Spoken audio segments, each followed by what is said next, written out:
Bismillahirrahmanirrahim. Assalamu alaikum, brothers and sisters. If you're watching this video and it's Salah time, please pause it and go pray and come back when you're done. Please check out the description section of this video to support the channel. So recently I had a viral tweet on X that basically stated that females dressing provocatively is a factor in attracting men who may commit attacks on women. I said this from the Islamic standpoint of how dressing modestly protects women. I was met with a barrage of hatred from Islamophobes and feminists, and even some liberal Muslims who lean more towards woke values than Islam for their moral code, and probably don't even remember the last time they read the Qur'an, let alone referred to it like I was doing. I even had the anti-Muslim poster boy Tommy Robinson repost my post. The far-right rodents that follow him, along with a bunch of liberal feminists, came at me calling me a grape apologist and saying I was victim blaming. I find such secular labelling and shame tactics to be idiotic, and I am not fazed by it whatsoever. But let me make one thing clear. I have never condoned the disgusting act of grape. I am a woman, a mother of daughters. I have a sister as well as female cousins and nieces, and grape is one of the most horrible and terrible things that can happen to a female. But before any of those things, I am a Muslim and I follow the Holy Qur'an, which was sent as the final message of God to human beings. Do certain types of men commit this type of violence regardless of how women dress? The answer is yes. But is it more likely for it to happen if they dress provocatively? Of course it is. This is common sense, but sense does not apply to feminists and Islamophobes, as they live selfish lives filled with anger, hedonism and denial. Piers Morgan holds the view that women wearing next to nothing online and in public is not oppression, and as has become apparent in recent months, he also thinks Sharia law oppresses women, which includes dressing modestly, I assume. Candace Owens counters this view with an opposite take, again finding herself aligning with the Muslim perspective.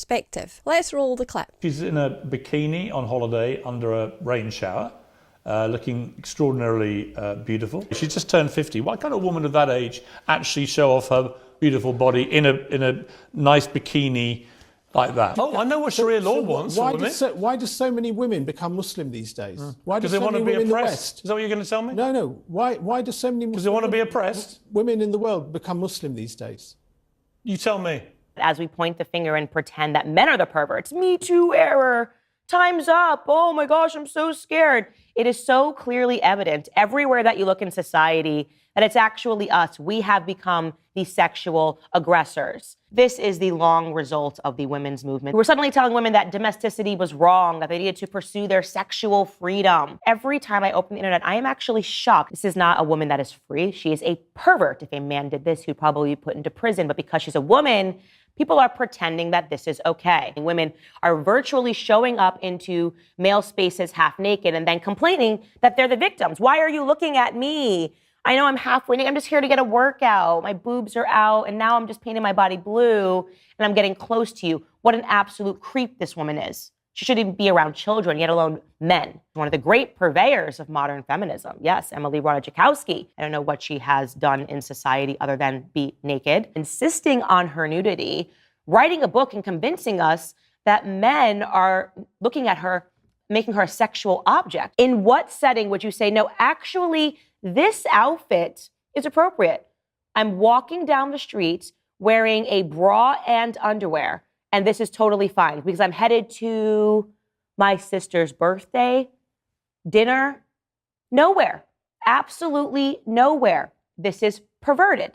And somehow in our heads and our minds, we've said, no, this is totally fine. Do you know how furious I would be if I was walking with my 2-year-old son and she got out of the car dressed like that? She's a perv. Let's just call that out, okay? Women are doing this over and over again while convincing you that they are the victims. Don't you understand that women have been held down? This is the reason that we have to be naked everywhere. These women have all shared their stories. They are the victims in society.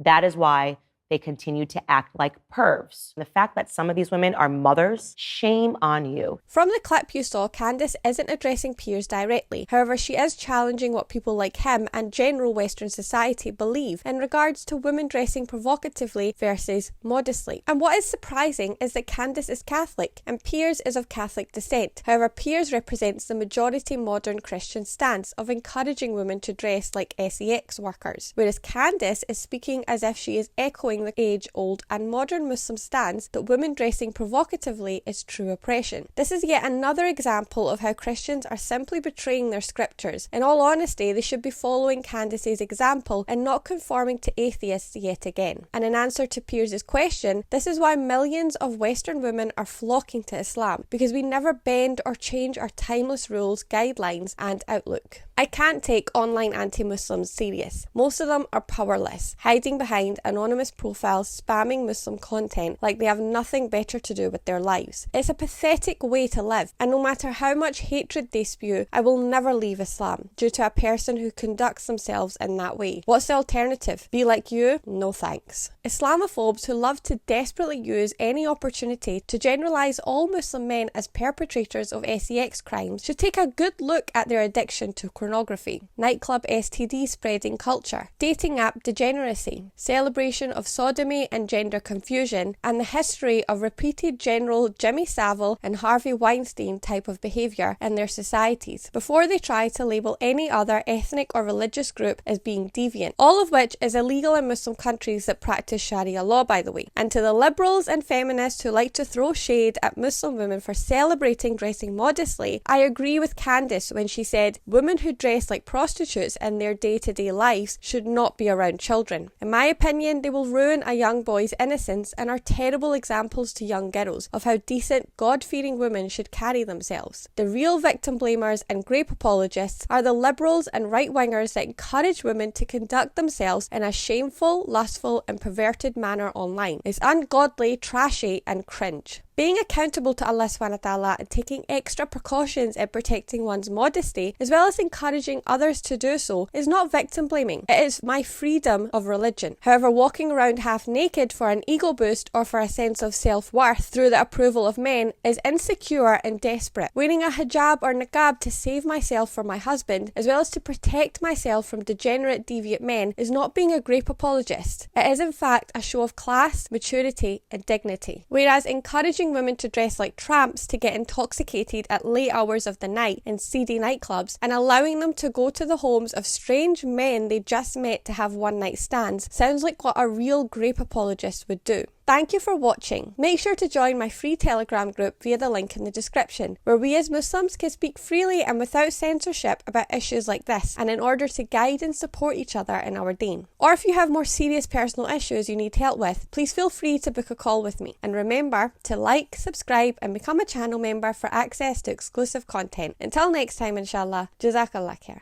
Allahu Akbar, Allahu Akbar. الله أكبر الله